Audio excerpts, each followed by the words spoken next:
Thank you everyone.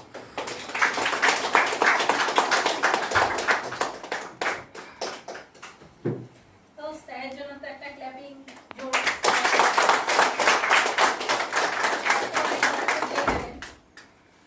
এই খাবার মানুষকে সুস্থও করতে পারে, আবার অনেক বড় জায়গায়ও নিয়ে যেতে পারে, এবং প্রচুর মানুষকে কিন্তু এই বড় জায়গায় নিয়ে গেছে এই খাবার। তো এটা খেতে গেলে তো পয়সা লাগবে, ভিটামিন এম লাগবে। তা ভিটামিন এম দিতে আর এক স্যার আসছেন, তিনি দীর্ঘ 7.5 থেকে 8 বছর এই সিস্টেমটাই রয়েছে এবং প্রচুর মানুষকে হেল্প করছে। আর আজকে অনেকে মহিলারা আছে, হাজবেন্ড বলে না কাজ করতে হবে না, এই করতে হবে না, কিন্তু আমার ক্ষেত্রে তা না। আমাকে বলে না তুমি যাও কাজ করো।